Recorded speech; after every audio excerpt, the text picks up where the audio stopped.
یہ ایک صاحب ہے مرزا انجینئر، جو ان سے کیا پرابلم کیا؟ وہ کہتا ہے کہ قرآن پاک کو بغیر ترجمہ پڑھنا ایسے ہے جیسے فرینچ میں گالیاں نکالنا، انا للہ و انا الیہ راجعون۔ لیکن اس نے چیلنج کرنا شروع کر دیا کہ سامنے بیٹھو، میں کہا آ جاؤ، پھر 10 لاکھ روپیہ دیتا ہوں۔ ایران کو جو اتنا زیادہ مسئلہ تھا، وہ قاتل جنہوں نے اعلان کیا کہ ہم نے کی ہے، ہیڈ منی لگی ہوئی تھی $5 لاکھ، انہوں نے وہ ہیڈ منی کلیم کی، ان کو وہ انعام ملا۔ یہ ویسے تو ہیڈ منی میری بھی لگی ہوئی ہے۔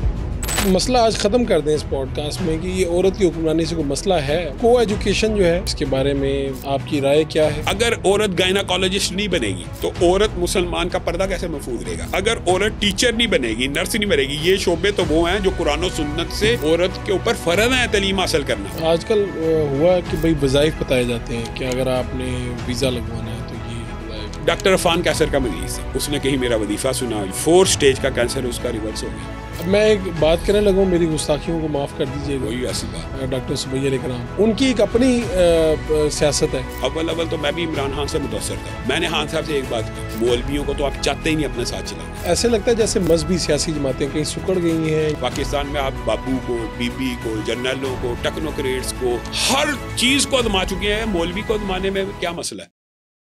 بسم اللہ الرحمن الرحیم۔ فاروق بٹا شو میں خوش آمدید۔ آج ہمارے مہمان ہیں صدر ہیں جمعیت اہل حدیث پاکستان کے علامہ شاہ ملک ظہیر، اور ایک بڑے مذہبی گھرانے سے ان کا تعلق ہے، اور سچی بات تو یہ کہ میں ان کے خاندان سے بڑا متاثر ہوں۔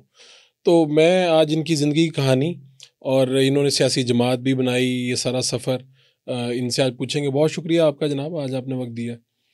سب سے پہلے تو اسی کی کہ آپ اب علامہ احسان علیہ ظہیر شہید کے بارے میں کون نہیں جانتا ہوگا، لیکن میں پھر بھی چاہوں گا کہ آپ بتائیں کہ آپ کا اپنا ابتدائی سفر کہاں سے تھا، تعلیم کہاں سے حاصل کی، اور پھر یہ جماعت کیسے بنائی آپ؟ بسم اللہ الرحمن الرحیم۔ فاروق بھائی، میں آپ کا شکر گزار ہوں کہ آپ نے مجھے مدعو کیا۔ تو بنیادی طور کے اوپر جو بچپن تھا وہ علامہ احسان علیہ ظہیر ساری دنیا جیسے کہ آپ نے کہا جانتی ہے، انہی کی تربیت کے اندر آنکھ کھولی۔ تو اول جو تعلیم حاصل کی کرسچن ماڈل سکول میں، 1 سے لے کے 5ویں تک میں پڑھا ہوں، اور جس وقت میں 4تھ میں تھا تو اس وقت بلاسٹ ہو گیا اور والد صاحب کی شہادت ہو گئی 87 میں۔ تو اس کے بعد میں نے 4تھ اور 5تھ کرسچن سے کی، تو والدہ نے یہ خواہش کی کہ کوئی ایک بچہ حافظ قرآن بھی ہونا چاہیے۔ تو انہوں نے مجھے وہاں سے کرسچن سے 5ویں جماعت سے اٹھا کر لسوڑیوں والی مسجد ہے، اہل حدیثوں کا بڑا مشہور مدرسہ شیراں والا گھاٹی کے قریب، وہاں پہ ہماری جماعت کے قاری ادریس آسم صاحب بڑے مشہور قاری گزرے ہیں، تو ان کے پاس انہوں نے مجھے داخل کرایا۔ وہاں سے میں نے قرآن پاک اور تجوید کی تعلیم حاصل کی۔ تو پھر 8ویں جماعت میں 3 سال بعد داخل ہوا، تو ایم کیو فاؤنڈیشن ایک سکول ہوتا ہے شاہ جمال کے اندر، 2 سال میں وہاں پہ پڑھا۔ تو پھر کرسنٹ کالج میں آ گیا، FSC پری میڈیکل میں نے کرسنٹ کالج سے کی۔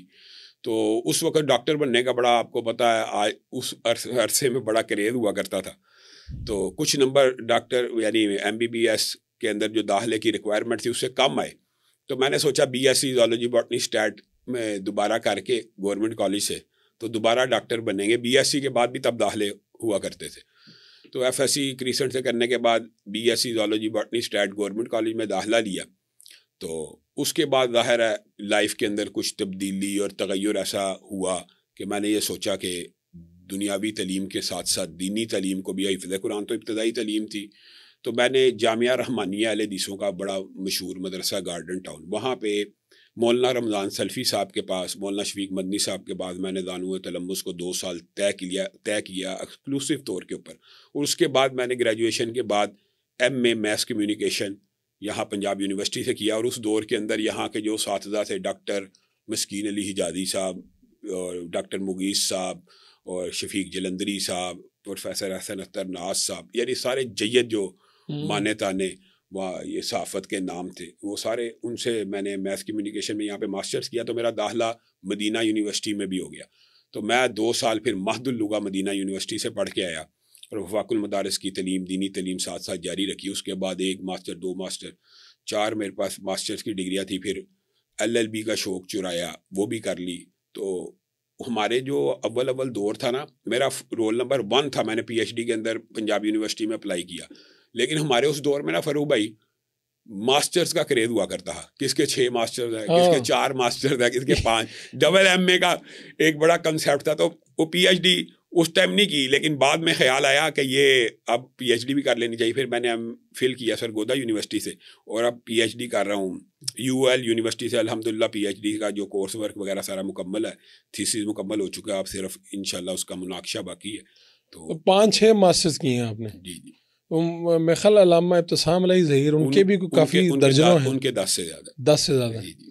یہ وہی اس وقت کا تھا یا کہ یہ بھی کر لیں وہ بھی کر لیں؟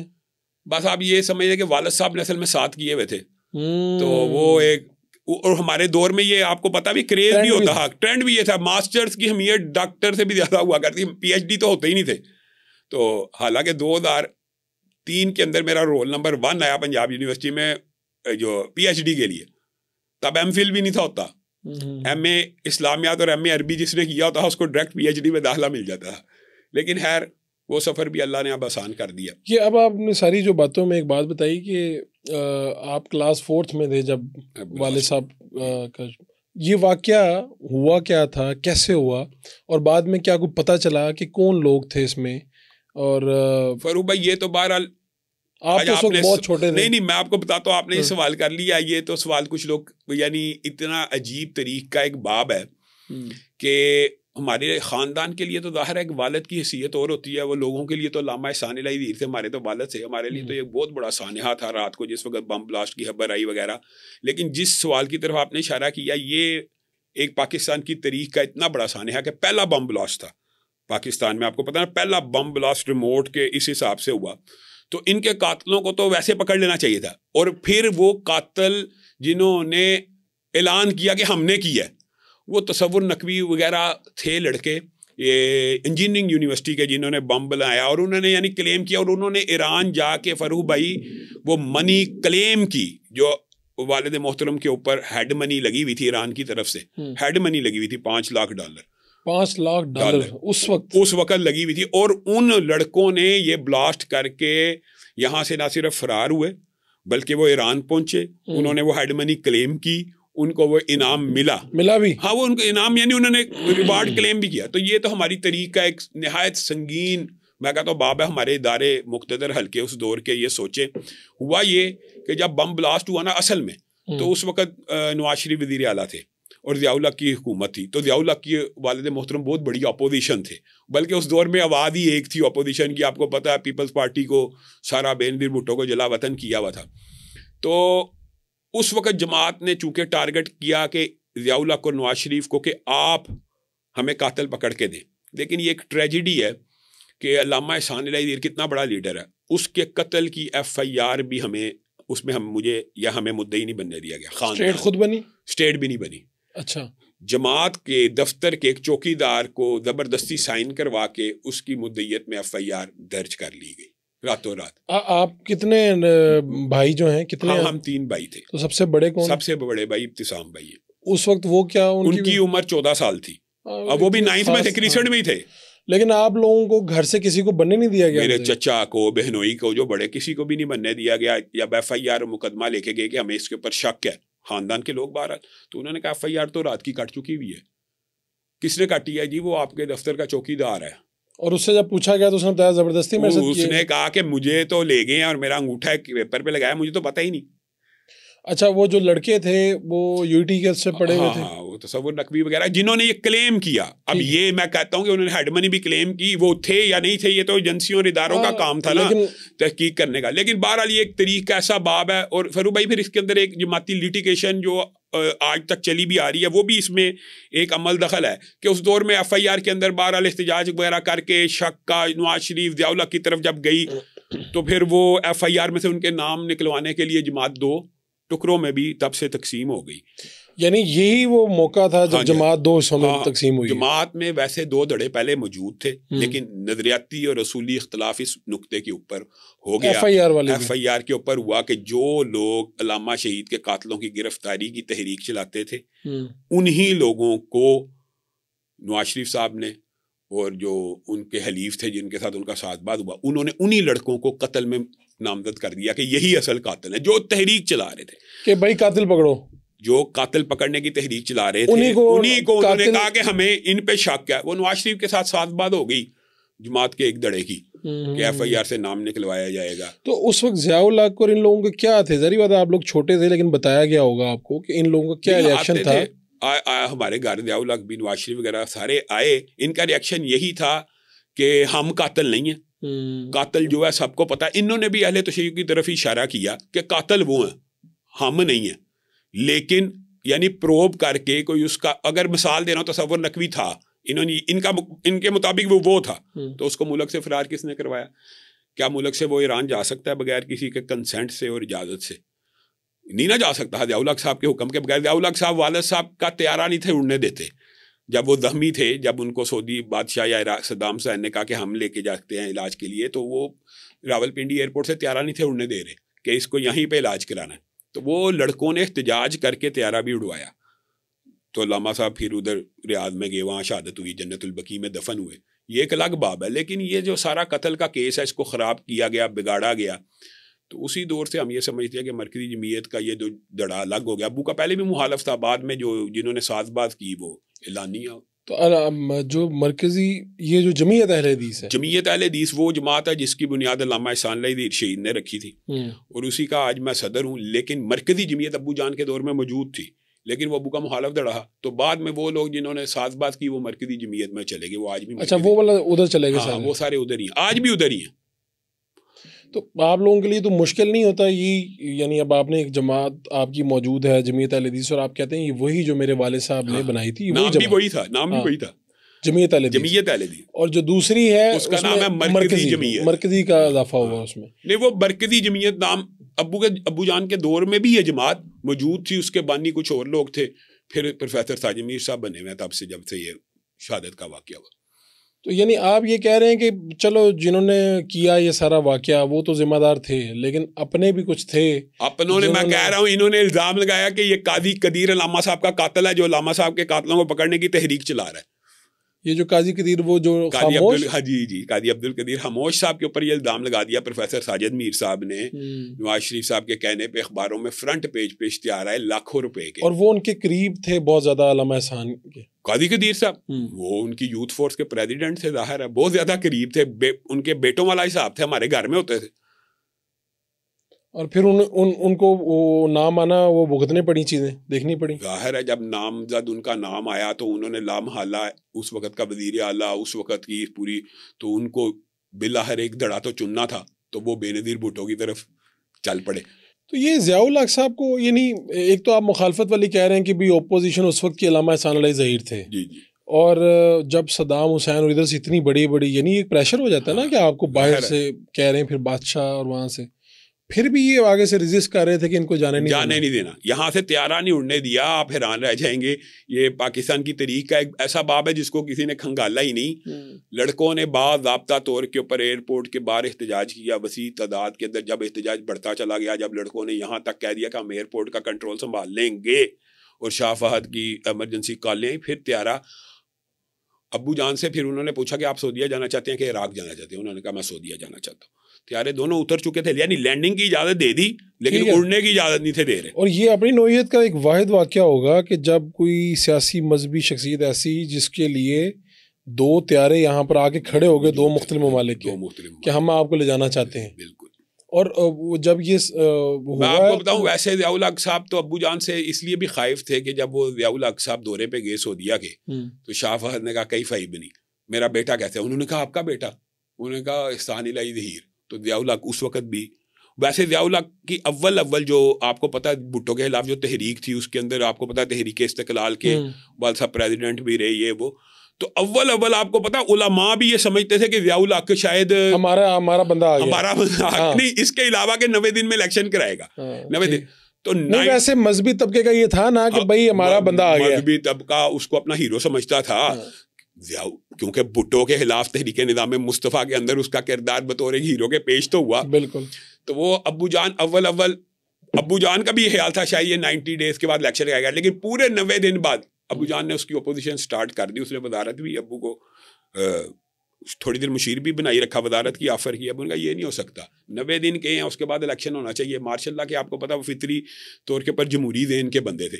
اب مارڈی, پھر نواب نصر اللہ خان مولا. اچھا اس وقت جو مولویوں کے دو بڑے طبقات ضیاء الحق کی اپوزیشن تھے, اس میں مولانا فضل الرحمان بھی شامل تھے.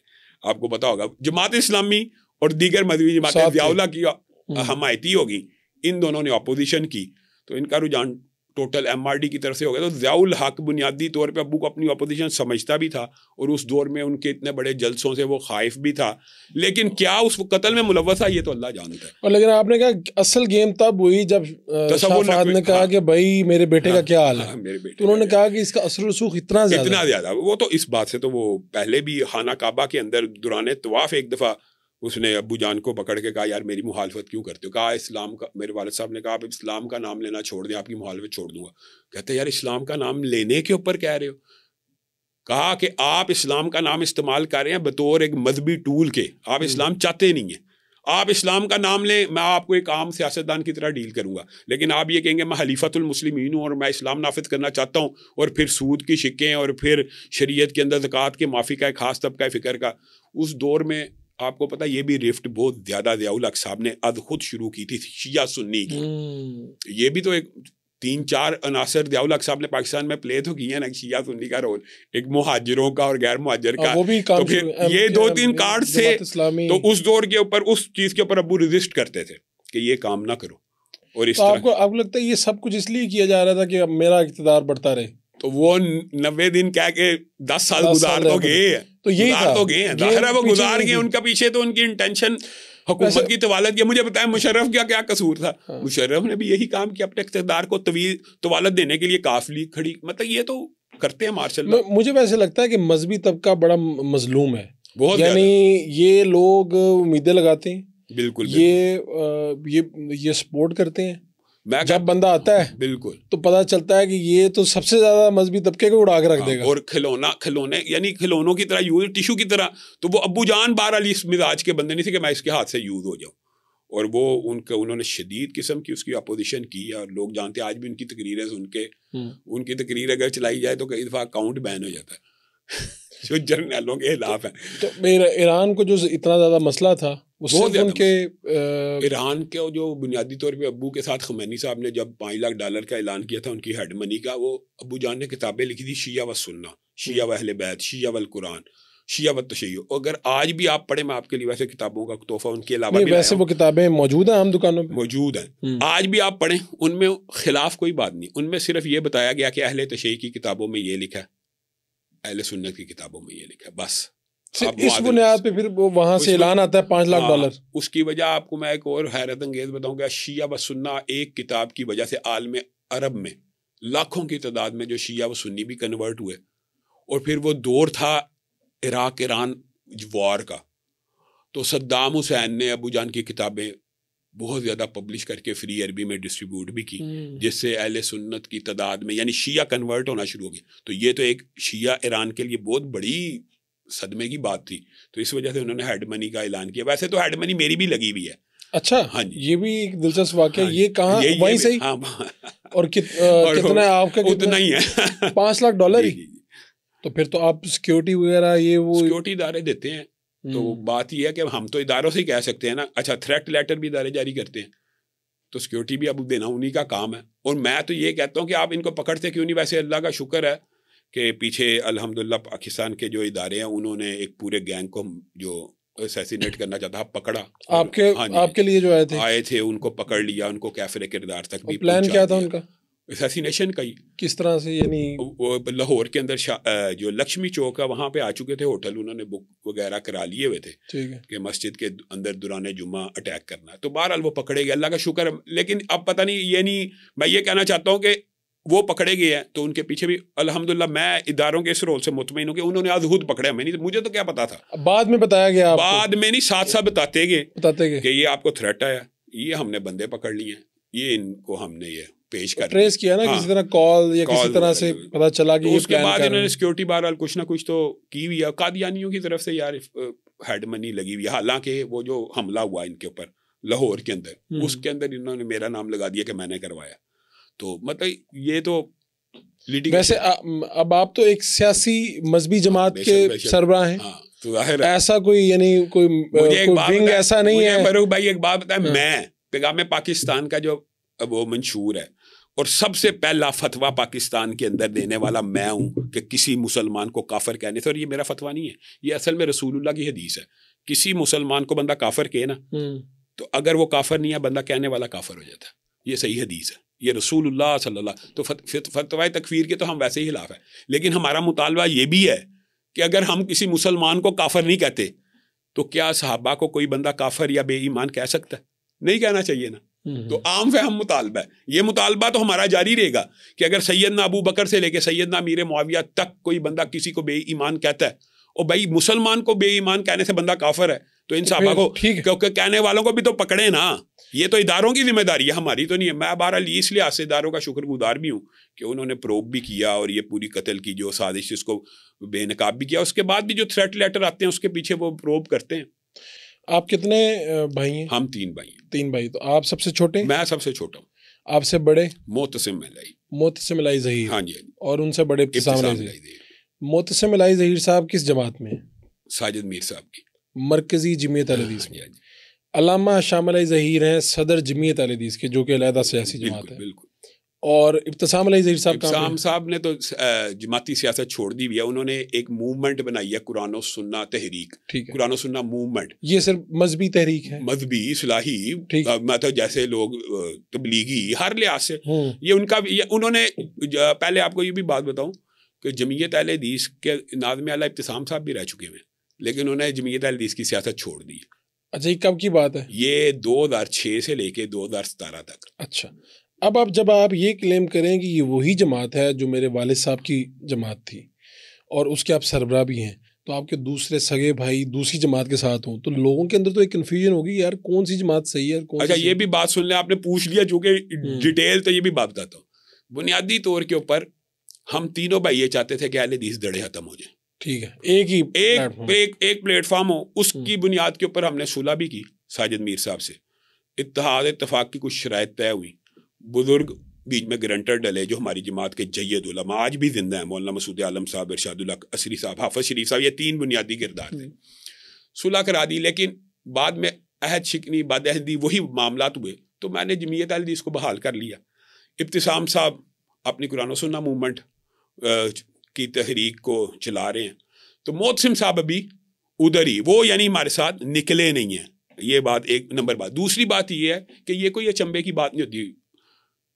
2 بھائی الگ جماعتوں میں پاکستان میں عام ہے، موجود نہیں ہے. اسد عمر صاحب کا بھائی کہاں ہے؟ زبیر عمر، اسد عمر، کہنے کا مطلب بڑی مثالیں موجود ہیں. یہ مثال، لیکن یہ ٹپیکل سیاسی ہیں، مذہبی گھرانہ. اور یہ بات آپ کی درست ہے کہ بالعموم یہ ہوتا ہے، یہ سیاسی ہے. سیاست میں اور اس میں بدے لوگوں کو پتا ہوتا ہے کہ بھائی ایک بھائی پی ٹی آئی میں، پی ٹی آئی کا اقتدار آئے گا تو اس کو فائدہ ہوگا، ایک ہے نون میں. آپ کے یہاں نہ تو اقتدار ہے، ٹھیک ہے، تو تبھی بھی اتنے راستے جدا جدا ہوں تو لوگ سوالات اٹھاتے ہیں. میرا خیال ہے کہ ہر بندے کو یہ تو رائٹ ہونا چاہیے کہ وہ کس پارٹی کو چنے.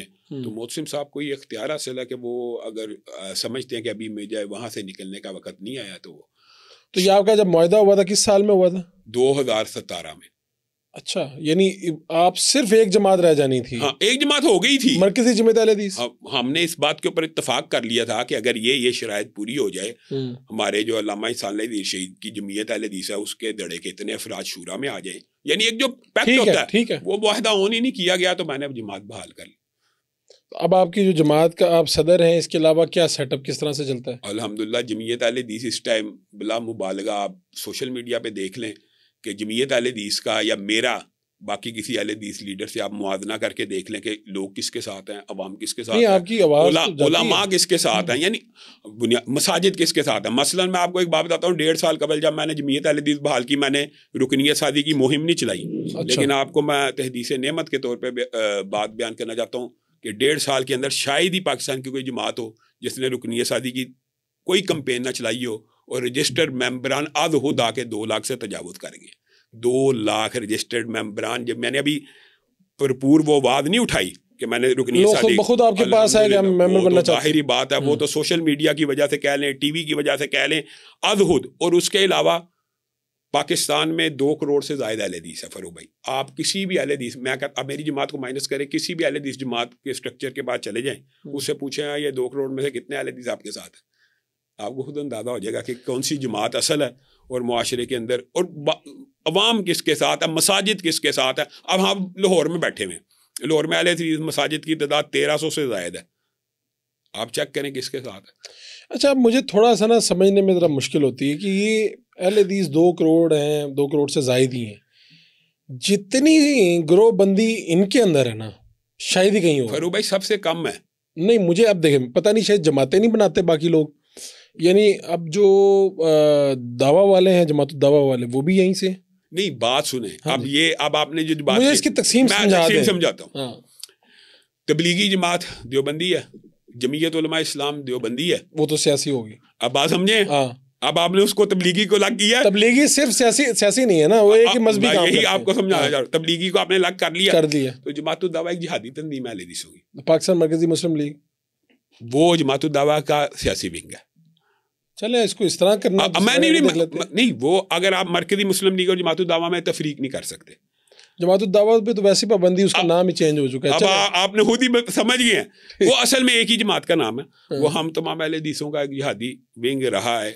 وہ جن لوگ آپ کو پتہ ہی ہے، یہ تو میرے خیال میں جس وقت پاکستان کو آپ کو پتہ ہے، وہ یہ تو ہمیں کہنا بھی نہیں چاہیے. انڈین وار کے اندر کشمیر کاز کا جو سارا مسئلہ تھا، نہیں اگر اس کے اندر اہل حدیثوں نے قربانیاں دی ہیں. نہیں آپ نے دی ہیں، ہم اس کو آن کرتے ہیں، لیکن میں یہ کہہ رہا ہوں کہ آپ دیکھیں نا جس طرح آپ ہیں، علامہ ثناء ظہیر کے وارث ہیں آپ لوگ ہیں، حافظ سعید ہیں، یہ پروفیسر صاحب ہیں، یہ سارے لوگ اکٹھے کھڑے ہوتے ہیں ایک سٹیج پہ تو کیا شان ہوتی ہے. یہ 3 ہی آپ کو گروہ نظر آ رہے ہیں. نہیں اس کے علاوہ بھی بے شمار ہیں، کوئی بھی نہیں ہے. میں ان کے نام تو نہیں مجھے آتے لیکن کافی لوگ ہیں. نہیں فاروق بھائی میں چلو آپ کو بتاتا ہوں. اگر آپ یہ تقسیم کریں گے تو آپ بریلوی مکتبہ فکر اٹھائیں، تحریک لبیک، جمعیت علماء پاکستان، سنی تحریک، یہ آپ کو ایک ہے تگڑا اس وقت سیاسی جماعت اگر تگڑی ہے ان کی تو صرف تحریک لبیک ہے. اب آپ اس نقطے پہ آئیں کہ جو جماعت تگڑی ہوتی ہے وہی اصل ہوتی ہے، بس سمجھ گئے. لیکن کیا سنی تحریک موجود نہیں ہے؟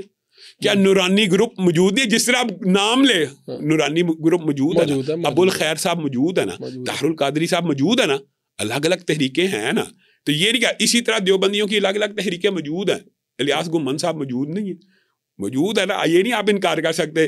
سمیع الحق صاحب کی مولانا حامد الحق بیٹا موجود نہیں ہے. موجود ہیں لیکن ان کی اب کہیں اثر نہیں ہے، کہیں پہ کوئی چیز نظر اس طرح سے واضح نہیں ہے. بالکل یہ میں کہنا چاہتا ہوں کہ جو بندہ معاشرے میں ہوتا ہے، جس کا اثر رسوخ ہوتا ہے، جس کا نفوذ ہوتا ہے، وہ لوگوں کو نظر آ جاتا ہے، اور وہی اصل ماننا بھی وہی اصل جاتا ہے. بات یہ. تو اگر آپ کو دعوت آ جائے کہ پاکستان مرکزی مسلم لیگ میں آ جائیں اور اس کی مرکزی صدارت یا اس طرح کوئی چیز آ جائے. فروخ بھائی وہ ہمارے بھائیوں کا جیسا تعلق ہے، ہمارا وہ ایک شعبہ الگ ہے. میں ان کے جلسوں میں آپ کے خیال میں جاتا نہیں ہوں، وہ میرے یا آپ ان کو دعوت دیں گے میری جماعت میں تو ان کے جلسوں پہ جاتا ہوں، وہ میرے جلسوں پہ آتے ہیں. ہم کٹھے بیٹھ کے کل رات کو قصور میں میں نے اور انہوں نے کٹھا جلسہ کیا. پھر یہ 2 نام کیوں؟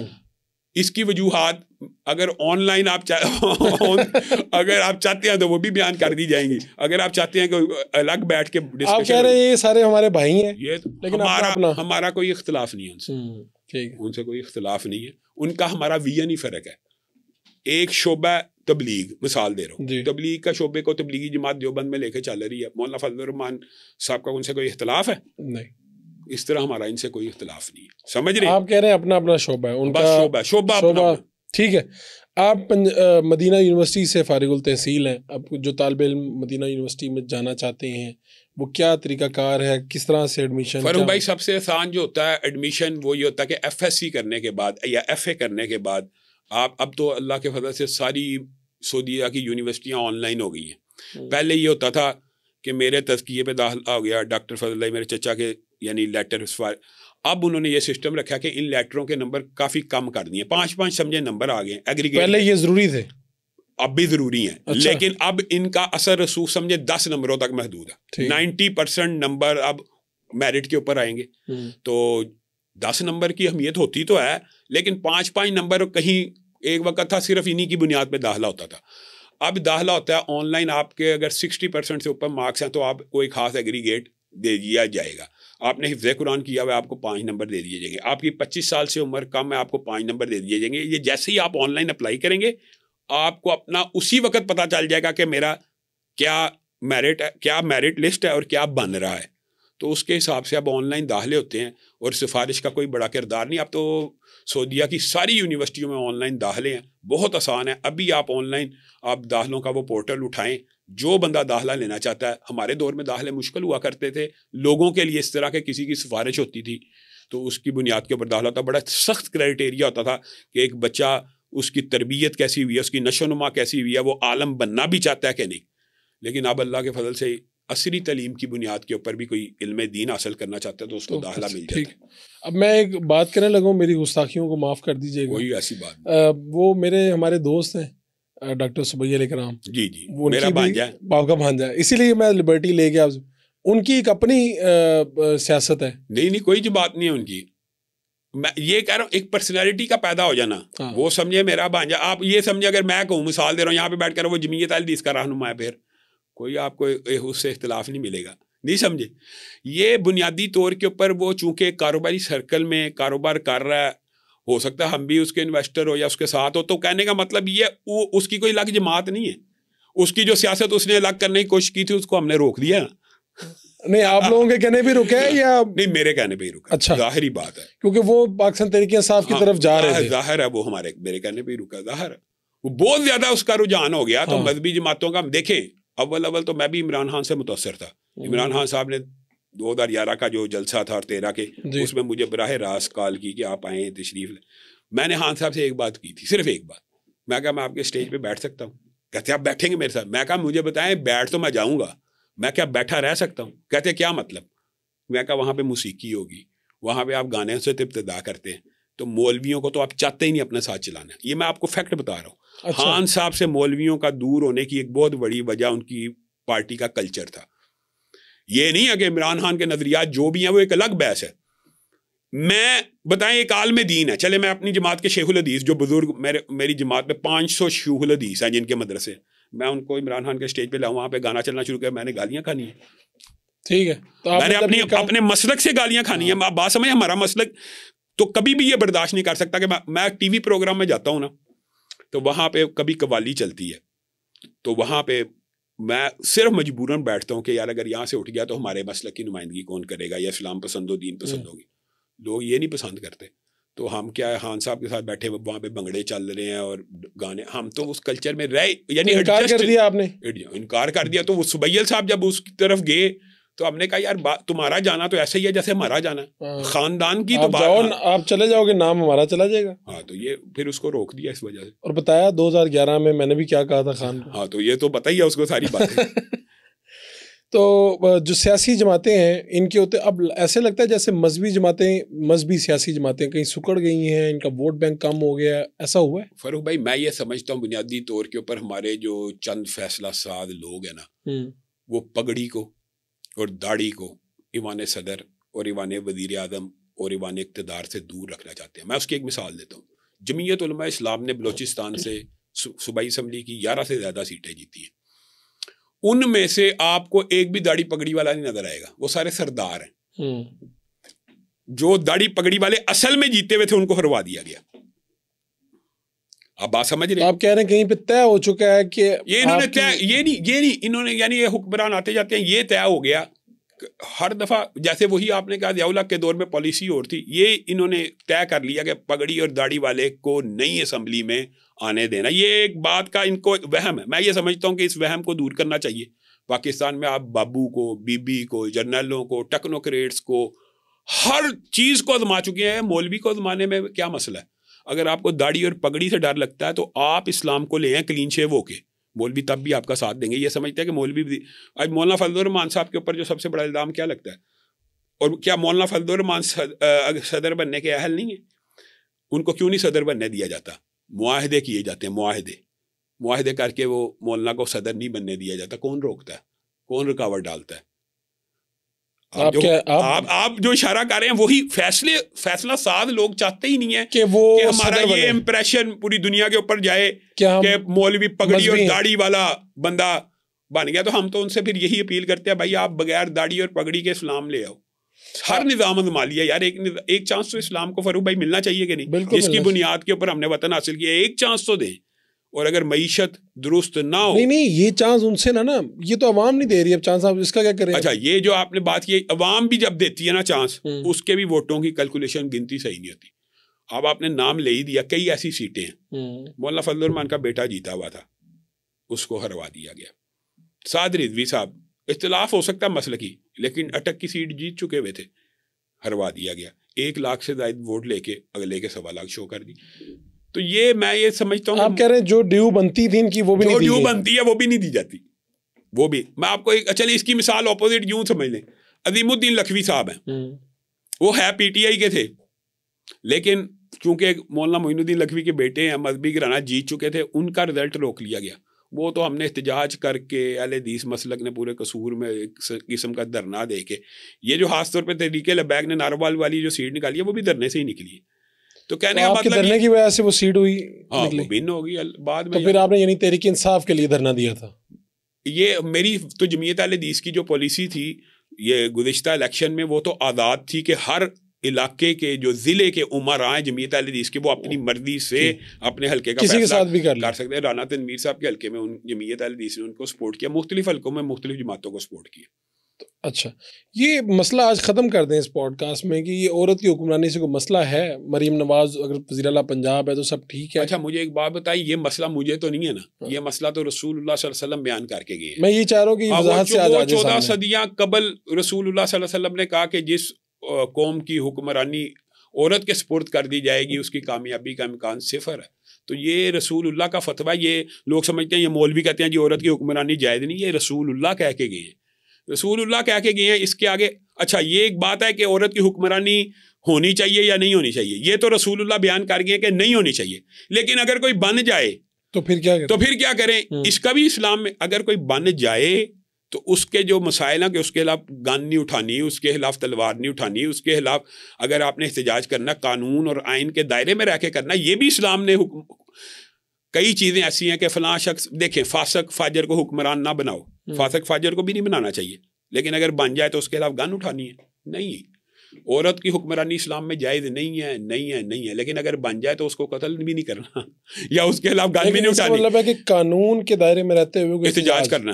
تو کہاں پہ احتجاج ہوا؟ ہاں تو یہ تو بینظیر بن گئی, وزیر اعظم بن گئی, یہ وزیر اعلیٰ بن گئی, سب کچھ تو ہوا اس ملک. ہاں ہوا, میں تو یہی کہہ رہا ہوں یہ احتجاج کہاں گئی ہماری مذہبی جماعتیں, کہاں گئی مذہبی تحریکیں؟ میں تو یہ سوال تو میں خود میں تو سب سے بڑا اس بارے میں ووکل ہوں. جب مریم نواز صاحبہ بنی, آپ کو پتا ہے عمران خان کی میں نے 5 سال اپوزیشن کی ہے بھرپور طریقے سے. اب مریم نواز صاحبہ بنی تو لوگوں کا خیال تھا میں ان کی حمایت کروں گا, اور یہ جو نون لیگ کے نواز, میں نے سب سے پہلے میں ہی تھا جنہوں نے بیان دیا کہ ان کا یہ جو وزارت اعلیٰ کا جو عہدہ شرعی طور پہ جائز نہیں. ہم تو یار بیان ہی کر سکتے ہیں نا, اور اس کے خلاف احتجاج ہی کر سکتے ہیں نا, قانونی دائرے میں آواز ہی اٹھا سکتے ہیں نا. ہماری وہ فکر خارجیت والی تو نہیں نا, پکڑ کے زبردستی اتارنے والی جلاؤ گراؤ کی سیاست کا تو میں ویسے ہی قائل نہیں. یہ ایک صاحب ہے مرزا انجینئر, جو ان سے کیا پرابلم کیا آپ کی, میں نے جب بھی دیکھی نا آپ بڑے غصے میں کچھ بیان کر رہے ہوتے ہیں. یعنی اگر آپ دیکھیں نا مرزا صاحب جو ہیں ان کا بھی ایجنڈا تو اسلام ہی ہے, آپ کا بھی یہی ہے. جو بندہ بنیادی طور کے اوپر اسلام کی تبلیغ کرتا ہے اس کا ایجنڈا, اس کے نظریات تو اسلام کی پروموشن ایسے ہی ہے نا, آپ کا بھی یہی ہے بے شک, جو ہمیں سب آپ دونوں کا یہی نظر آ رہا ہے.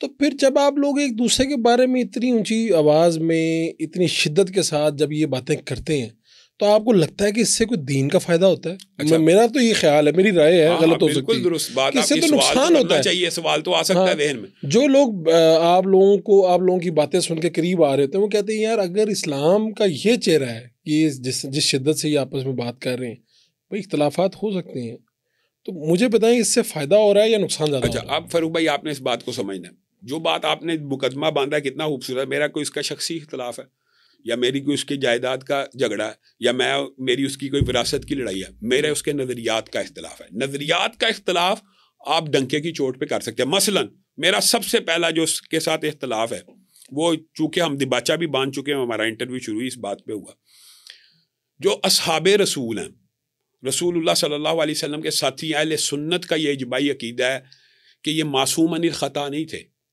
غلطی سے پاک نہیں تھے, لیکن مغفور عن الخطا تھے کہ ان کی غلطیاں رب نے معاف کر دی تھی. معصوم نہیں تھے, غلطیاں ہوئی ہیں, غلطیاں ہو سکتی ہیں, لیکن اللہ تعالیٰ نے کہا رضی اللہ عنہم ایک بندے کو اللہ تعالیٰ کہہ رہا ہے میں تم سے راضی ہوں اور مرزا جہلمی اس سے راضی نہ ہو تو اسلام کو کوئی فرق پڑے گا؟ آپ نے مرزا کے ساتھ کیا کہا ہے؟ مرزا جہلمی، اچھا، مرزا جہلمی اگر اس سے راضی نہ ہو تو اس سے اسلام کو کیا فرق پڑے گا؟ مثلاً میں سب جو بنیادی اختلاف ہے، آپ نے بنیادی بڑی باتیں پوچھی ہے. پہلا اختلاف یہ ہے کہ ہم اہل سنت کا یہ اجماعی عقیدہ، کوئی بھی اہل سنت کا شخص کسی صحابی کو اگر بے ایمان کے یا معاذ اللہ جہنمی کے یا ان کو گمراہ کہے، اس کا اہل سنت سے تعلق نہیں. تو مرزا جہلمی صاحب برملا ایک حدیث ہے 28/12 بخاری شریف کی، اس کی تشریح کے اندر وہ حدیث یہ ہے کہ عمار کو ایک باغی گروہ قتل کرے گا جو عمار کو جہنم کی طرف بلاتا ہوگا اور عمار انہیں جنت کی طرف بلاتے ہوں گے. یہ حدیث بیان کرنے کے بعد مرزا جہلمی صاحب کی آپ کوئی بھی ویڈیو اٹھا لیں، وہ آگے سے یہ کہتا ہے کہ وہ گروہ جو جہنم کی طرف بلانے والا وہ سیدنا امیر معاویہ کا تھا، وہ امی عائشہ کا تھا، وہ طلحہ و زبیر کا تھا. اب میں آپ سے سوال پوچھتا ہوں، کیا سیدہ عائشہ کے بارے میں رسول اللہ نے یہ نہیں کہا کہ یہ جنت میں بھی میری بیوی ہے؟ کیا طلحہ و زبیر عشرہ مبشرہ جنتی نہیں ہے؟ کیا سیدنا امیر معاویہ کے بارے میں ام حرام بنت ملحان کی صحیح حدیث نہیں ہے کہ یہ لشکر پورے کا پورا جنتی ہے، بحری بیڑا اس کے سربراہ امیر معاویہ؟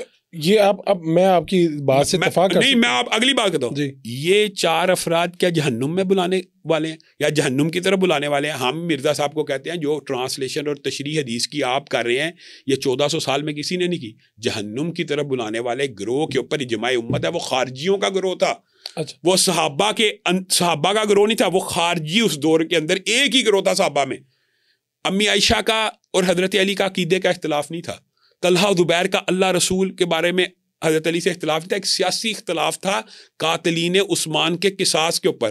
اس سے جہنم کی طرف بلانے والے نہیں بنے امی عائشہ، طلحہ زبیر اور سیدنا امیر معاویہ. پہلا نقطہ اختلاف یہ ہے کہ وہ صحابہ کے بارے میں زبان درازی کرتا ہے، وہ سیدنا امیر معاویہ کو جہنم کی طرف بلانے والا گروہ کہتا ہے، وہ سیدنا امیر معاویہ کو باغی گروہ کہتا ہے. اس طرح کی بات. دوسری بات یہ ہے وہ کہتا ہے کہ قرآن پاک کو بغیر ترجمہ پڑھنا ایسے ہے جیسے فرینچ میں گالیاں نکالنا، انا للہ و انا الیہ راجعون.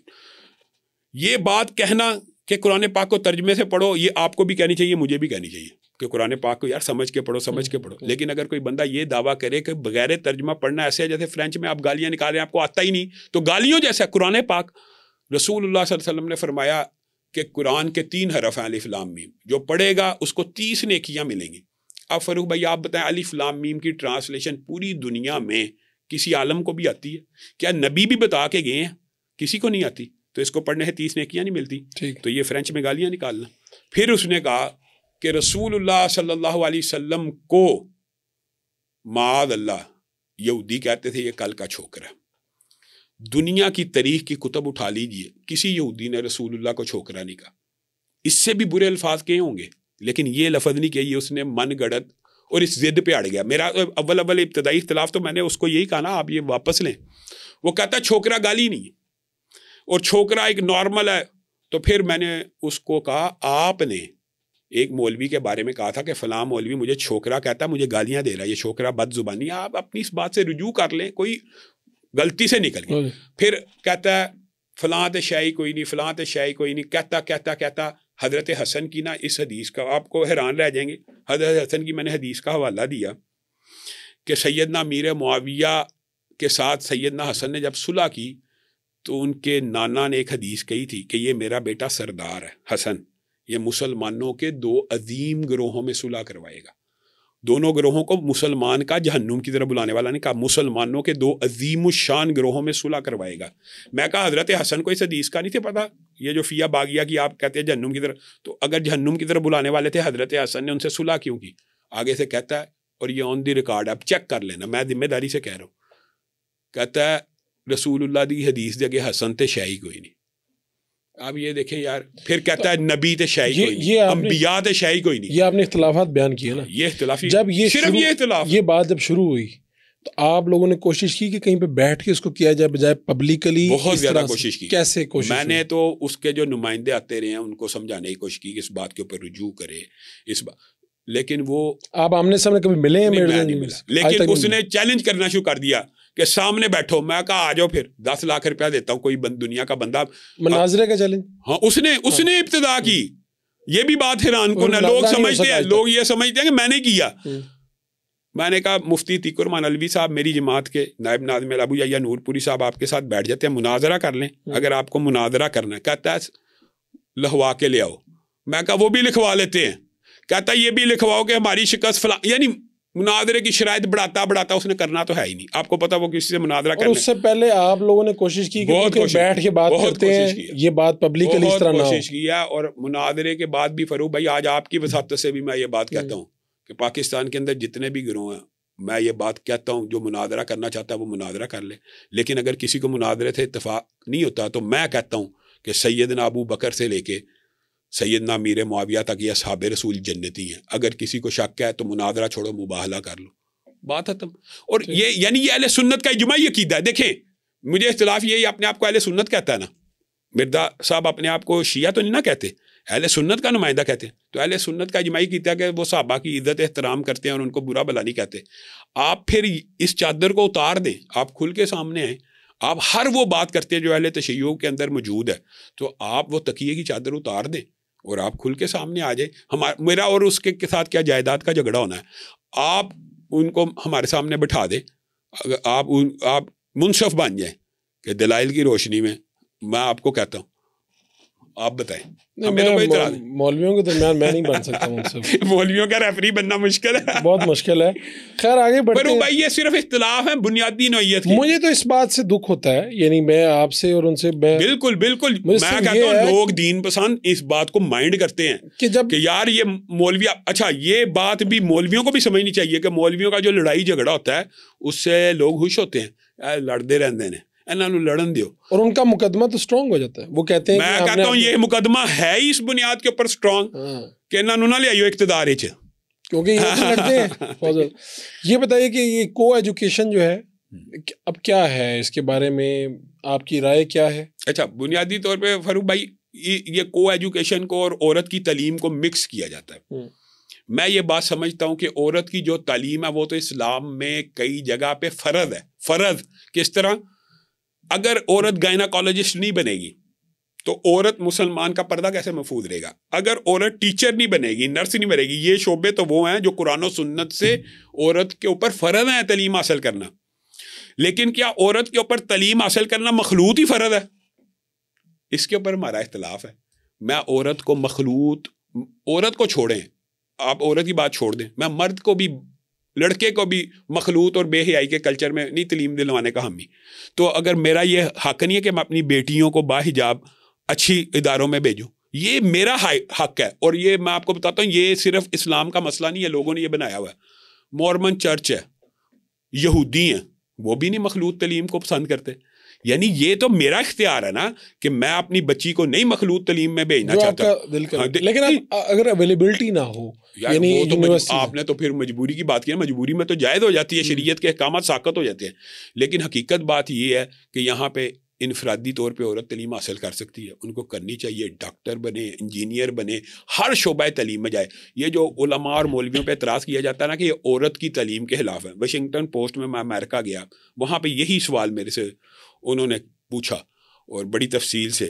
ان کے جو تھنک ٹینکس وغیرہ بھی آئے ہوئے تھے, انہوں نے مجھے بلایا بھی, سلفی اسکول آف تھاٹ کی وجہ سے تھا, اور یہ کہ کیا نظریات. میں نے انہیں یہ بات کی, میں کہا آپ یہ جو بات کرتے ہیں نا کہ عورت کی تعلیم کے ادارے کو پتھر لگتے ہیں, آپ کو میں گارنٹی دیتا ہوں آپ مخلوط تعلیم کے علاوہ صرف عورت کی تعلیم کا ادارہ باجوڑ میں بنا دیں, سبات میں بنا دیں, سبی میں بنا دیں, ایک پتھر بھی پڑے گا میں ذمہ دار ہوں گا. لیکن جب آپ مخلوط بنائیں گے نا, پھر علماء کا اعتراض موجود ہے کہ وہ مخلوط نہیں چاہتے. پھر میں نے ان کو یہی بات کی, میں کہا آپ کا مورمن چرچ چاہتا ہے, یہودی چاہتے ہیں, کہتے ہیں نہیں. تو میں کہا یہ ہمیں بھی اختیار دے دیں کہ ہم نہیں اپنی بچیوں کو, ہاں اگر سیف ساؤنڈ سسٹم ہو. میں نے پھر اس کو کہا میں تو اپنے بیٹے کو بھی نہیں چاہتا کہ وہ بے حیائی کے کلچر میں پڑھے. تو آپ کیا کہیں گے, ہم تعلیم کے خلاف؟ تعلیم کے خلاف نہیں ہے. پھر امی عائشہ کی مثال دی کہ ہماری جو ماں سیدہ عائشہ ہیں, ان کو میں نے جب یہ بات بتائی حیران رہ گئے کہ احادیث کی اگر کل صحیح کی تعداد اگر آپ 4000 کے قریب لگائیں گے تو امی عائشہ سمجھے آدھے ذخیرہ حدیث کو روایت کرنے والی ہے. تو حیران رہ گئے.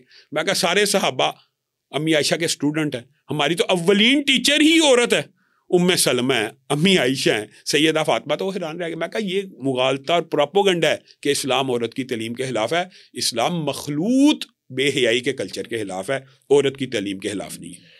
یہ آج کل ہوا کہ بھائی وظائف بتائے جاتے ہیں کہ اگر آپ نے ویزا لگوانا ہے تو یہ وظائف، رزق میں کشادگی کو مسائل ہے. آپ کے خیال میں ان کا اثر نہیں ہوتا؟ نہیں، میں تو یہی جاننا چاہ رہا ہوں آپ سے کہ ان کا اچھا کیا، پر بھائی ہمارے معاشرے میں نا کچھ بہت غلط و لام ہے. ہم چاہتے ہیں اصلاح ہو، جیسے یہ اصلاح کی بات ہے کہ قرآن پاک کو ترجمہ پڑھیں، اس بات کا ابلاغ ہونا چاہیے کہ قرآن پاک بنیادی طور پہ مردوں کو بخشوانے کے لیے نہیں ہے، زندوں کے ہدایت کے لیے. یہ باتیں ساری ہونی چاہیے. لیکن بندہ یہ کہ قرآن پاک کتاب ثواب ہی نہیں ہے یا قرآن پاک سے شفا ہی نہیں ہے، تو یہ بھی انکار ہے قرآن کا. کیوں؟ اللہ کہہ رہا ہے وَنُنَزِّلُ مِنَ الْقُرْآنِ مَا هُوَ شِفَاءٌ وَرَحْمَةٌ لِّلْمُؤْمِنِينَ. اور ایک آیت میں 3 آیتیں ہیں کہ قرآن پاک میں شفا ہے. آپ مجھے بتائیں، شہد میں شفا کا بھی رسول اللہ نے کہا ہے نا، زمزم میں شفا کا بھی کہا ہے، کلونجی میں شفا کا بھی کہا ہے. لیکن ہمارے ساتھ یہ مسئلہ عجیب ہے معاشرے میں کہ آپ کو کوئی شہد لٹکایا ہوا بندہ نہیں نظر آئے گا، کوئی زمزم لٹکایا ہوا بندہ نہیں نظر آئے گا، کلونجی کی پڑیا بازو پہ باندھا ہوا نظر نہیں آئے گا. قرآن ہی ایسا مظلوم ہے کہ اس کو لٹکایا جائے گا تب بھی شفا. قرآن کے اندر بھی شفا ہے لیکن پڑھنے سے ملنی ہے. زمزم میں شفا پینے سے ملنی ہے کہ لٹکانے سے؟ پینے سے ملنی ہے نا. تو شہد بھی پینے سے ملنی ہے، تو قرآن پاک بھی پڑھنے سے مل جانی ہے، کیونکہ اللہ کہہ رہا ہے شفا ہے اور الفاظ کی تاثیر ہوتی ہے. لفظ میں ابھی آپ کو کچھ ایسے الفاظ کہہ سکتا ہوں، بلکہ اگر آپ یہ میڈیکل کے اوپر جائیں نا تو وہ کہتے ہیں کہ بچے جن کے اندر کانفیڈنس نہیں نہ ہوتا، یا جو تھوڑے سے آٹزم کی بیماری ہوتی ہے یا دیگر بیماریاں ہوتی ہیں نا، ان کو ایک تھراپی کی جاتی ہے. او یار تم بہت اچھے ہو، صرف یہ لفظ کہا جاتا ہے، تم بڑے اسمارٹ ہو، تم بڑے جینیس ہو. یہ صرف تھراپی کرتے ہیں تو اس سے اس کا کانفیڈنس بڑھ جاتا ہے. یہ الفاظ کے اثرات ہوتے ہیں. تو جو اللہ کا کلام ہے یا رسول اللہ صلی اللہ علیہ وسلم نے جو عطیہ کیا اس سے نہیں بڑھے گا. رسول اللہ صلی اللہ علیہ وسلم، اچھا قرآن کی آیت ہے فَقُلْتُ اسْتَغْفِرُوا رَبَّكُمْ إِنَّهُ كَانَ غَفَّارًا يُرْسِلِ السَّمَاءَ عَلَيْكُمْ مِدْرَارًا وَيُمْدِدْكُمْ بِأَمْوَالٍ وَبَنِينَ. اللہ کہہ رہا ہے کہ استغفار کرو تو مال دوں گا. اللہ کہہ رہا ہے نا. یہ مولوی نہیں اصل میں بتا رہے ہوتے. ہم صرف آپ یہ سمجھیں کہ ہم تو ناقل ہیں، ہم تو اس کو صرف نقل کرنے والے ہیں اور ہم اس کو صرف بتانے والے ہیں. یہ اللہ نے کہا ہے کہ جو بندہ استغفار کرے گا اس کو مال بھی ملے گا، بیٹے بھی ملیں گے. یہاں تک قرآن کی آیت ہے کہ بارشیں اس کی مرضی سے ہوں گی، بارشیں اس کی مرضی سے ہوں گی. اس سے مراد یہ ہوتی ہے جب اس کو چاہیے، جب تو اللہ تعالیٰ بارش بھی برسائے گا. یعنی رزق میں کشادگی، استغفار. اللہ تعالیٰ قرآن میں کہہ رہا ہے فَقُلْتُ اسْتَغْفِرُوا رَبَّكُمْ إِنَّهُ كَانَ غَفَّارًا يُرْسِلِ السَّمَاءَ عَلَيْكُمْ مِدْرَارًا وَيُمْدِدْكُمْ بِأَمْوَالٍ وَبَنِينَ. صرف مال نہیں، بیٹے بھی کثرت سے دے گا، مال بھی دے گا، باغات بھی دے گا. اور یہاں تک اللہ نے اس آیت میں کہہ دیا کہ ان کی ڈیکوریشن اور ان کو راستہ پراستہ بھی اللہ کرے گا صرف استغفار کے. تو اسی طرح جو مختلف وظائف ہوتے ہیں ان کے اثرات ہوتے ہیں. اسم اعظم ہے، آیت الکرسی ہے، مختلف اذکار ہیں. اچھا رسول اللہ صلی اللہ علیہ وسلم نے فرمایا میرے پہ جو درود بھیجتا ہے، وہ بھائی ابن کعب کی آپ نے مشہور حدیث سنی ہوگی، کتنا بھیجتے ہیں؟ میں 1/4. رسول اللہ کا بڑھا دے، کہا آدھا، کہا بڑھا دے، کہا 2/3، کہا بڑھا دے، کہا پورا ذکر ہی صرف درود کروں گا. پھر رسول اللہ نے کہا اگر تو پورے ذکر کے اوقات صرف درود میں صرف کرے گا تجھے ہر غم سے نجات مل جائے گی. اب مجھے بتائیں، یہ مولوی نے کہا ہے، یہ رسول اللہ صلی اللہ علیہ وسلم کے فرامین ہوتے ہیں. تو جب ہم کسی کو وظیفہ بتاتے ہیں وہ بنیادی طور پہ یہ آپ نے ایک بڑا عمدہ اور ٹیکنیکل سوال کیا ہے. میرے پاس لوگ آتے ہیں ہمارے معاشرے میں، ظاہر تو اہم پرستی بھی ہے. مجھے کہتے ہیں یار تویز دیا ہے لٹکا لینا، مثلا میں تویز لٹکانے کا قائل. میں کہتا ہوں پڑھے، کہتے ہیں قرآن کی آیت لکھی ہوئی ہے، قرآن کی آیت لکھی ہوئی ہے. میں کہتا ہوں یار آپ گھر جاؤ، آپ کے گھر میں کتنے قرآن پڑھے میں؟ الماری کھولو، ہر مسلمان کے گھر میں قرآن ہوتا ہے نا. اس پورے قرآن سے برکت نہیں آنی.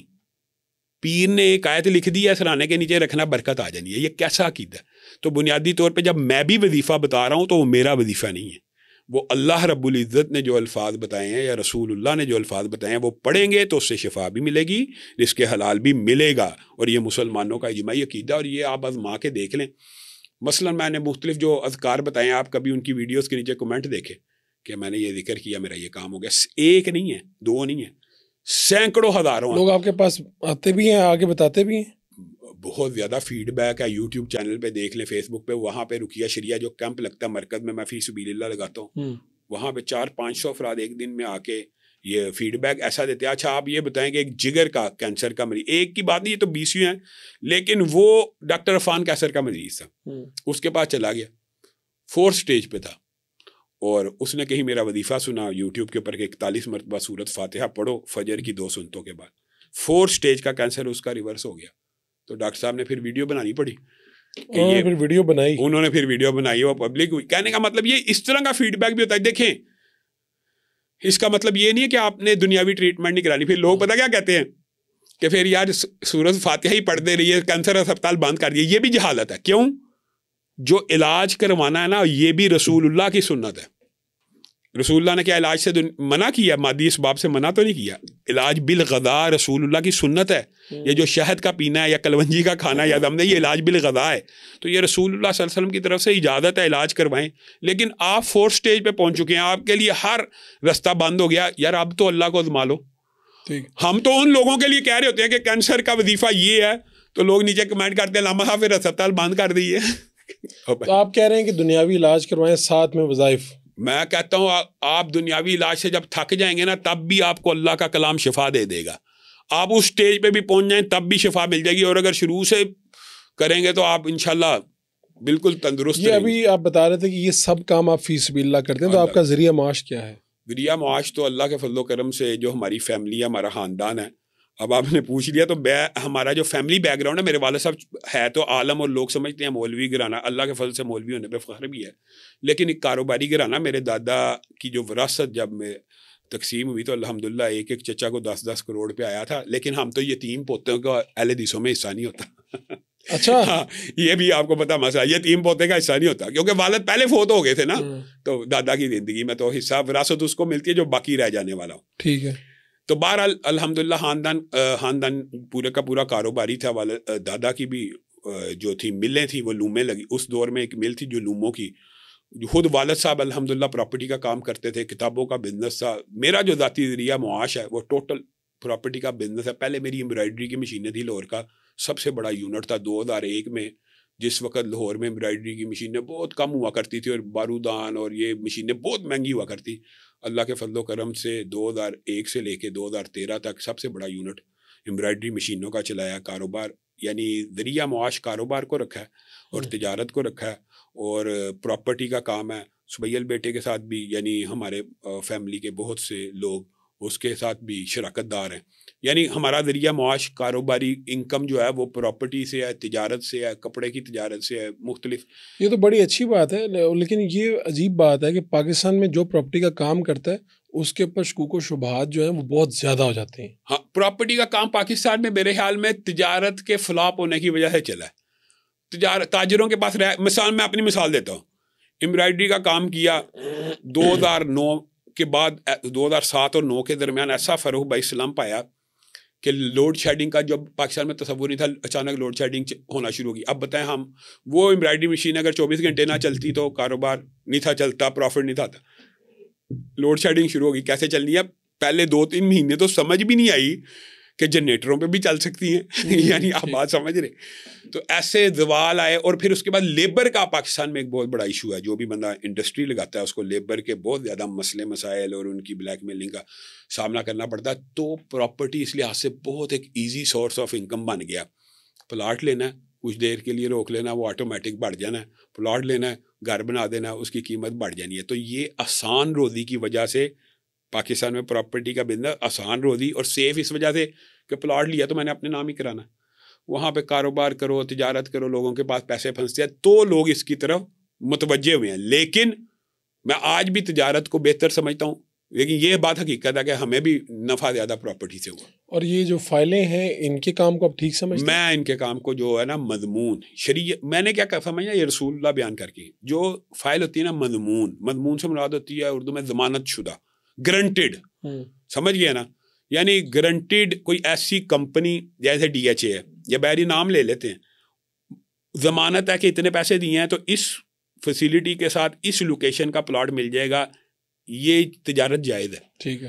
اور رسول اللہ صلی اللہ علیہ وسلم کی زندگی میں اس تجارت کا ثبوت ملتا ہے کہ تاجر آپ کو پیسے دیتے تھے اور آپ سے کیونکہ ایماندار تھے نا, مضمون تھے, آپ کو کہتے تھے آپ شام سے اس طرح کا کپڑا لیں, نہ انہوں نے دیکھا ہوتا تھا نہ. تو یہ اس تجارت کی اسلام میں اجازت موجود ہے اگر گارنٹیڈ اور ضمانت اور مضمون شدہ تجارت ہو رہی ہو کہ واقعی یہ بندہ, میں آپ کو کہوں یعنی زمین پہ کچھ موجود بھی ہو.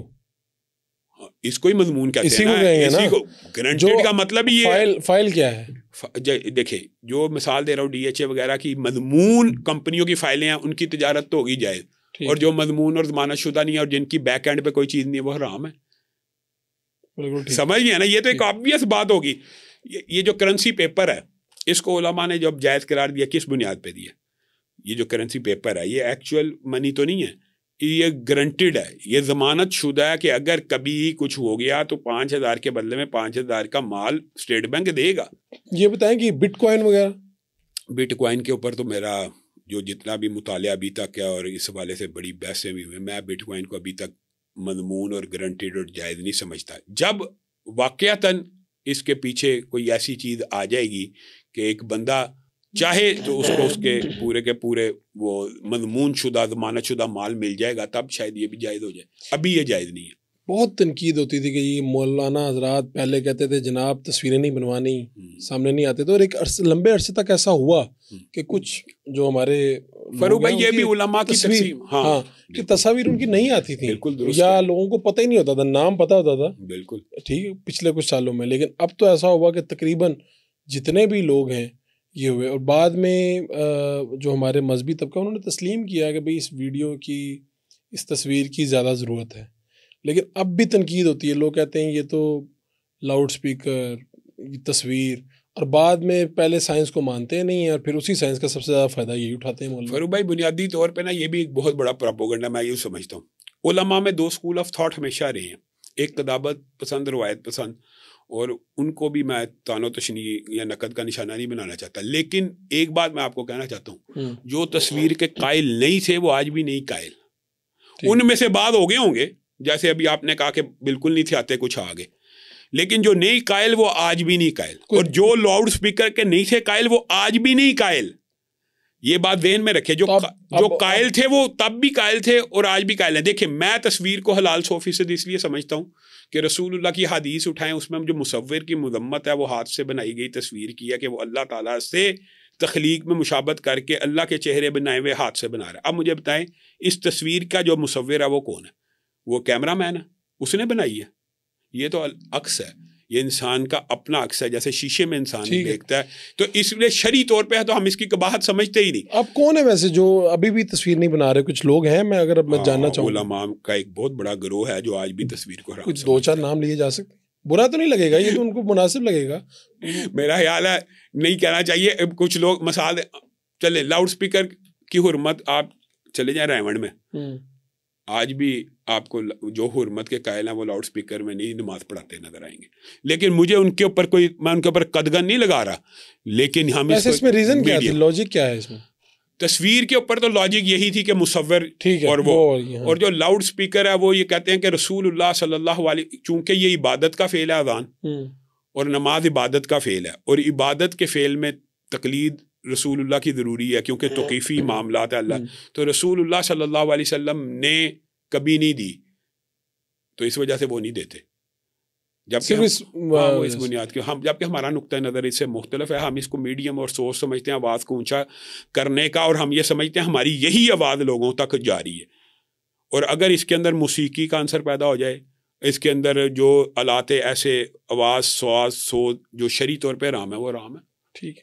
یہ جو آپ کی اہل حدیث ہمارے بھائی ہیں, یہ جو ہیں کس حکمران کو سمجھتے ہیں, یعنی آپ کی اگر رائے صرف پوچھ لی جائے تو کون سا حکمران پاکستان کی تاریخ میں, ہم ضیاء الحق یا اس سے پیچھے بھی اگر آپ جانا چاہیں تو اب تک آپ کو لگا کہ یار یہ بہترین حکمران تھا؟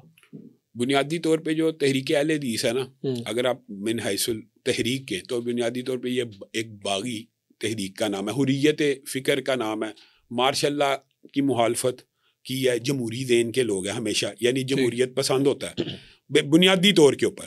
لیکن اس کا یہ مطلب نہیں ہے کہ اگر آرمی کو کبھی ضرورت نہ پڑے, سب سے زیادہ قربانیاں پاکستان کے اندر اہل حدیثوں نے پیش کی ہیں جغرافیائی محاذ کے اوپر, اور کسی بھی گروہ کے آپ اس سے موازنہ کر کے دیکھ لیں. تو اہل حدیث جو اسکول آف تھاٹ ہے, بنیادی طور کے اوپر ایوب خان کی بھی مخالفت کی, ضیاء الحق کی بھی کی, بھٹو کی بھی کی, جمہوری لوگوں کے ساتھ ہیں, نواز شریف کی بھی کی. نہیں, بنیادی طور پہ اہل حدیث چاہتے ہیں کہ یار کوئی بھی بندہ ہے تو اسلام لے. نہیں تو ابھی تک کون سا ان کو سب سے آپ کو لگا کہ یار یہ بہتر تھا جو ابھی تک گزرا؟ 25 میں ہم یہ بات کر رہے ہیں. یہ تو کوئی اگر ایک نام آپ نے بڑا بہت ٹف ایک سوال کر دیا کہ وہ کون سا حکمران ہوگا کہ جس کو ہم نمبر کم کر لیں آپ اس کے، کوئی مسئلہ نہیں ہے، لیکن کچھ تو بتائیں نا. وہ تو پھر لیاقت علی خان صاحب ہی تھے بس اس کے بعد کوئی ریسنٹ ہسٹری میں نمبر 1 تو وہی ہو سکتے ہیں. قائد اعظم اور لیاقت علی خان صاحب کے ساتھ تو اہل حدیث علماء کا اتفاق رہا ہے. اس کے بعد سے ظاہر ہے اپوزیشن. اور آپ کو لگتا ہے کہ آپ لوگوں کے ساتھ بالکل ٹھیک ہے یا کہیں پہ کوئی مسئلہ ہے؟ کیونکہ آپ ہی کے رہنما، آپ کا کوئی اختلاف ہو سکتا ہے، جو پروفیسر سینیٹر ساجد میر صاحب، اور ہم عرصہ دراز سے ان کو دیکھ رہے ہیں. اس سے پہلے جو حافظ عبدالکریم صاحب بھی سینیٹر رہے اور ان کا 60 سال سے وہ اقتدار میں ہیں. جی جی. تو آپ لوگ تو اقتدار میں موجود ہیں، آپ کی نمائندگی موجود ہے، چاہے آپ اس سے آن کریں یا نہ کریں. اور میرے خیال میں جو لوگ آپ چاہتے ہوں گے، آپ کو کیا مسئلہ کہاں پہ آیا؟ میں ابھی نا کچھ پچھلے دنوں مدارس ایکٹ کے اوپر میں نے پروگرام کیا، میر صاحب بھی تھے پروگرام میں، باقی بھی لوگ تھے. تو میں تو یہ ان کا حکومت سے اختلاف سن کے مجھے تو بڑی حیرانی ہوتی ہے. میں کہتا ہوں 60 سال سے یا 50 سال سے یا 20 سال سے 30 سال سے آپ لوگ تو حکومت کو جو کہیں گے وہ ماننے کے لیے تیار ہیں. مجھے تو پتا ہے کہ نواز شریف صاحب آپ لوگوں کی جتنا احترام کرتے ہیں، پھر بھی جب آپ لوگ کہتے ہیں آگے جی نواز شریف کی حکومت میں یہ ہو رہا ہے، وہ نہیں ہو رہا، یہ لوگ صحیح نہیں ہیں، ٹھیک نہیں ہیں، بعد میں تو مجھے کوئی سمجھ نہیں آتی آپ لوگوں کی. بنیادی طور پہ یہ جو آپ نے سوال کیا، یہ اہل حدیث اسکول آف تھاٹ اور مسلک کے ہر شخص کا، ہر نمائندے کا یہی سوال ہے.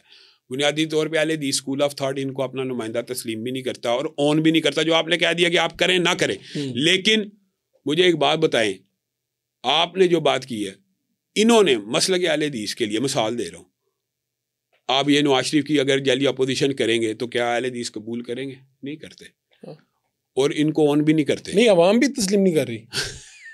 مطلب اگر میں بھی تسلیم نہیں کر رہا، کوئی بھی نہیں کرے گا. انہوں نے کہا کہ کوئی بھی نہیں کرے ہمیں یہ اعتراض ہے، تو میں نے کہا نون لیگ کی رکنیت فارم بھر کے سینیٹر بنے ہوئے ہیں، ان کی اپنی جماعت کے منشور میں لکھا ہے کہ وہ ایک شخص ایک وقت میں ایک جماعت کا رکن رہ سکتا ہے. تو وہ مسلم لیگ نون کے بھی رکن ہیں اور مرکزی جمعیت کے امیر بھی ہیں. تو اپنے ہی قانون کے خلاف اور دستور کے خلاف ہے. اور آپ کہہ رہے ہیں کہ ہم تو بھائی ہم تو ان کو اون نہیں کرتے. اہل حدیث اسکول آف تھاٹ ان کو اپنا لیڈر، آپ عوامی سروے کرا کے دیکھ لیں تسلیم کرتا ہے یا نہیں کرتا. ان کو نون لیگ کا ہی نمائندہ سمجھا جاتا ہے. میں آپ کو، اب آپ نے فیکٹ پوچھ لیا نا، وہ نون لیگ ہی کے سینیٹر ہیں، نون لیگ کے ہی نمائندے ہیں. نہ انہوں نے اہل حدیث اسکول آف تھاٹ کی سیاست کی ہے، نہ انہوں نے کرنی ہے. اس کی ایک مثال دیتا ہوں. اہل حدیث اسکول آف تھاٹ کی جو آج سب سے بڑی پرابلم ہے پاکستان کے اندر، وہ یہ ہے کہ ہماری مساجد کو بننے میں بہت زیادہ رکاوٹیں ہوتی ہیں. آج تک انہوں نے یہ مقدمہ نہیں لڑا. کون لڑتا ہے وہ مقدمات؟ میں لڑتا ہوں. ہمارے پاس وہ کیسز آتے ہیں. یعنی اسٹیٹ اجازت دینے میں رکاوٹ اسٹیٹ کی طرف سے زیادہ مسئلہ نہیں ہے. اسٹیٹ کی طرف سے بھی ظاہر ہے اسٹیٹ کو مسئلہ تو بن جاتا ہے جب علاقے کے لوگ شرپسند اکٹھے ہو جاتے ہیں کہ نہیں بننے دینی. جلاؤ گراؤ کی سیاست، آپ کو حیران رہ جائیں گے. دیکھیں، میں وہ شخص ہوں کہ جس کا والد بھی شہید ہوا، فرقہ واریت کا شکار بھی ہوا. ہمارے مسلک اور مکتبہ فکر سب سے زیادہ توہین رسالت کے مقدمات ہوتے ہیں اور سب سے زیادہ توہین قرآن کے مقدمات ہوتے ہیں. لیکن پھر بھی میں کہتا ہوں کہ توہین رسالت کا قانون ختم کیا جائے یا توہین قرآن کا قانون ختم کیا جائے. لیکن یہ فیکٹ تو ہے نا کہ ہمارے اسکول آف تھاٹ میں اگر کوئی بچہ یا عالم یا قاری نورانی قاعدے کے اوراق بھی بسیدہ کو جلا دے تو اس کے اوپر توہین قرآن کا مقدمہ درج کر دیا جاتا ہے. حالانکہ میں کہتا ہوں نہیں جلانے چاہیے، معاشرے کے اندر اتنی نہیں اویئرنیس. لیکن کیا تلف کرنے کا شرعی طور پہ ایک طریقہ جلانا ہے کہ نہیں؟ شریعت میں ثابت ہے کہ نہیں؟ حضرت عثمان سے یا صحابہ سے ثابت ہے کہ نہیں؟ بسیدہ اوراق کو شباز بھائی اگر آپ غور کریں نا، سب سے عمدہ طریقہ تلف کرنے کا پرانے اوراق کو جلانا ہی ہے. اگر آپ پانی میں پھینکتے ہیں تو وہ چنگی امر صدو کے گندے نالوں سے ملتے ہیں. اگر آپ وہ دفناتے ہیں تو کئی مرتبہ کھودتے وقت کوڑا کرکٹ وہاں سے ملتا ہے. تو ہم یہ سمجھتے ہیں کہ اس طرح کے جو مسائل ہیں اہل حدیث مسلک اور مکتبہ فکر ہو، اس کی نمائندگی میر صاحب نے کہاں کی ہے؟ کبھی نہیں کی. نہ وہ یہ سیاست کرتے ہیں، نہ انہوں نے یہ کرنی ہے. ان کی سیاست نون لیگ سے وابستہ ہے اور نون لیگ کے ساتھ ہی منسلک ہے. ان کے علاوہ انڈیپینڈنٹ کوئی سیاست ہی نہیں ہے. تو وہ اس کا جو نتیجہ وہ عوام نے ان کو دے دی ہے. تو پھر آپ کیا کرتے ہیں؟ یعنی یہ مسائل آپ کے پاس آتے ہیں تو آپ اسے کس طرح حل کرتے ہیں؟ یار پھر اب کسی آپ سمجھیں احتجاج کر کے معاملات کو یہ تو لاہور کے اندر یہ کتنی مساجد 24 مساجد اللہ کے فضل و کرم سے کھلوائی ہیں اہل حدیثوں کی. لیکن ہر مسجد کا کیس یا لڑ جھگڑ کے اور یہ معاملات کر کے عدالتوں میں تو یہ اب مسجد جب بنتی ہے تو وہ رجسٹرڈ ہوتی ہے؟ کہاں پہ رجسٹرڈ ہوتی ہے؟ اچھا، بنیادی طور پہ یہ جو پاکستان کے اندر مساجد کے NOC ہیں نا، جب یہ مشرف کے دور کے بعد کے 2014 سے پہلے کے اور 14 کے بعد کے قوانین فرق ہے، اس کے اندر یہ جو شک آ گئی کہ 500 میٹر کے اندر کوئی اور دوسری مسجد نہ ہو، 500 میٹر کے اندر. اب یہ جو قانون ہے نا، یہ اگر لاہور کے اندر آپ اپلائی کر دیں گے نا تو کسی بھی مسلک کی مسجد نہیں رہے گی. تو صرف یہ امپلیمنٹ ہمارے اوپر کیوں ہوتا ہے؟ اچھا نہیں، میں بات سمجھ رہے ہیں؟ ٹھیک ہے، میں تو طریقہ پہلے جاننا چاہ رہا تھا. طریقہ یہ ہے، ہاں، مسجد رجسٹرڈ کی ایک NOC کمیٹی ہے کمشنر کے پاس، اس کے اندر سب سے پہلی شک یہی آتی ہے کہ 500 میٹر دائرے کے اندر کوئی مسجد ہے، یہاں سے ہی کام آگے نہیں بڑھتا کیونکہ ہوتی ہے. اب بات سمجھیں تو یعنی کسی بھی مسلک کی، کسی بھی مسلک کو اجازت نہیں ہے، لیکن 500 میٹر میں، ہاں، لیکن ہوتا کیا ہے کہ دیگر مسالک کے لوگ بناتے ہیں، اہل حدیثوں کو تو اعتراض ہی نہیں. مثال دے رہا ہوں، دیوبندی بنا لیں، بریلوی بنا لیں، اہل حدیث نے تو اعتراض کرنا ہی نہیں. اور سوری، یہ رجسٹرڈ جب ہوتی ہے تو ساتھ میں بتایا جاتا ہے کہ اس مسلک کی یہاں پر، یہ تو علمیہ ہے نا، یہ تو علمیہ ہے، یہ نہیں، لیکن بتایا جاتا ہے یہ کمشنر ہاؤس کے اندر، DC ہاؤس کے اندر یہ لکھا جاتا ہے کہ یہ فلاں مسلک، اور مسجد کے باہر بھی لکھا جاتا ہے کہ یہ بھائی اہل حدیثوں کی. اب تو الحمدللہ یہ کم ہو گیا. پہلے تو یہ بھی لکھا جاتا تھا حنفی دیوبندی، حنفی بریلوی، اہل حدیث. اب یہ کم ہو گیا. اب یہ معاملہ بہرحال الحمدللہ بہت سی مساجد ایسی ہیں جہاں پہ آگے یہ نہیں لکھا جاتا، اور اللہ کے فضل و کرم سے اہل حدیث مساجد میں ویسے ہی پتہ لگ جاتا ہے اہل حدیثوں کی. اب یہ ہم تو اس لیے بھی نہیں لکھتے کہ ہمارے پیچھے سارے لوگ پڑھ لیتے ہیں، اور ہم بھی لوگوں کے پیچھے پڑھ لیتے ہیں، اتنی بڑی لیٹیگیشن نہیں ہے. لیکن یہ ہے کہ اہل حدیث مسجد بنانے کی لیٹیگیشن معاشرے میں موجود ہے کہ جب بنائی جائے گی کوئی بندہ سٹے لے آئے گا. NOC شدہ مسجدوں کے اوپر بھی سٹے آ جاتے ہیں. ہماری آپ کو یہ مسئلہ ہے زیادہ؟ میں کہتا ہوں اہل حدیث اسکول آف تھاٹ کے عوام کو، پبلک کو ایک مسئلہ یہ ہے نا. ٹھیک ہے. اور دوسری بات یہ ہے کہ ہمارے اہل حدیث اسکول آف تھاٹ کا ایک ایسا مضبوط نمائندہ کیا اسمبلی میں موجود ہے؟ کوئی نہیں ہے. جس نے مقدمہ کے مولانا فضل الرحمان جتنا مرضی آپ کہہ دیں، وہ دیوبندیوں کے ہی نہیں، اہل اسلام کے بھی نمائندے ہیں. مجھے بھی کوئی کام ہوتا ہے تو آپ ان سے تو میں کہہ دیتا ہوں نا، کہنا پڑ جاتا ہے نا. اپنا جو بندہ نہیں کہہ رہا تو مولانا فضل الرحمان کو کہنا پڑتا ہے. اور مولانا فضل الرحمان، آپ مولانا کی بجائے اگر پروفیسر ساجد میر صاحب کے پاس جائیں تو آپ کا کام ہو جائے. وہ ان کے پاس بندہ جاتا ہے نا کہ مسجد کا یہ مسئلہ ہونا، وہ آگے سے کہتے ہیں میرے کو پوچھ کے بنائیے. ان کا تو مزاج بالکل اور طرح. اچھا، اور ابھی آپ نے کہا ہم ہر ایک کے پیچھے نماز پڑھ لیتے ہیں، اہل تشیع کے پیچھے بھی پڑھ لیتے ہیں؟ نہیں، ان کے اہل سنت کی بات کر رہا ہوں. اہل سنت، ٹھیک ہے. میں بڑا خوش ہو گیا تھا. بہت شکریہ آپ کا جناب، آپ نے وقت دیا اور بہت سی باتیں ہیں جو آپ نے بتائیں کھل کے. انشاءاللہ کوئی نہ کوئی سیشن پھر رکھیں گے. امید ہے کہ گفتگو آپ کو جیسی بھی اچھی لگی بری لگی، لیکن آپ اختلاف ضرور کیجئے اور ہمیں بتائیے کہ کس بات سے اتفاق کرتے ہیں، اختلاف کرتے ہیں، تاکہ ہم گفتگو کے معیار کو بہتر سے بہتر بنا سکیں. اپنے میزبان فاروق وڈائچ کو اجازت دیجیے. لانے کے بعد